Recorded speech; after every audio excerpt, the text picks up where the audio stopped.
Good evening. The news summary. Ms. Véronique Laporte is the new chairperson of Air Seychelles Board. Ms. Laporte was appointed by Transport Minister Anthony Dejac. Her mandate of 2 years takes effect on the 1st of July. She replaces Nan Nanti, who resigned recently. Ms. Laporte was already a member of the Air Seychelles Board, appointed earlier this year. In a press release, the Ministry of Transport said that Air Seychelles Board continues to work tirelessly in order to deliver on the board's mandate and their duties. Seychelles will in the future gain more favorable conditions in trade with the whole Africa now that the National Assembly has ratified the African Continental Free Trade Agreement. Seychelles is the 39th member country out of 55 to ratify the agreement. It will benefit from the removal of tariffs on goods and allowing free access to commodities, goods, and services across the continent. It will benefit Seychelles in terms of getting products at a cheaper price, and our products being sold in the region at a preferential rate. It will also cover services, which we are still negotiating. And I would encourage more of the private sector to be active in consultations with our office with regards to services, because I think this is where our strong point is, so that they will let us know what are the markets that they're interested in. So on the African continent, it's a very diverse market, and each country has a different resources. So this will open up a lot for the market. We know some of our stations where the private sector is buying juices and fruits from the continent, but there are other markets, especially in the west and the north, where we do not have an agreement, a trade agreement, where we've been asked in the past by the private sector to provide market access to them, or where they can sell their goods at a preferential rate.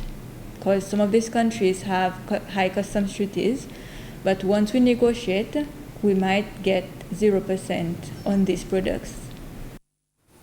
Seychelles and China is celebrating 45 years of diplomatic relations. Relations established just one day after Seychelles got its independence on the 29th of June, 1976. To commemorate this occasion, the Chinese embassy in Seychelles organized a small ceremony. The ceremony was attended by President Wavel Ramkalawan, First Lady Linda Ramkalawan, the Vice President, Speaker of the National Assembly, and other distinguished guests. In her speech for the occasion, the Chinese ambassador noted that the relationship between Seychelles and China are characterized by equality and a sound momentum of growth, setting a good example of sincere friendship and deepening political trust, solidarity, and fruitful cooperation and flourishing people-to-people exchanges. The two sides exchanged views on strengthening cooperation in blue economy, tourism, and green environmental protection. China and Seychelles have always respected each other on issues concerning each other's core interests. China highly appreciates that Seychelles takes a firm stand in the One China principle, and Seychelles understands and supports China on issues involving China's major concerns. The past 45 years have especially witnessed the solidarity and the fruitful practical cooperation. China has made joint efforts with Seychelles by promoting bilateral economic and commercial cooperation and providing government assistance for its economic and social development.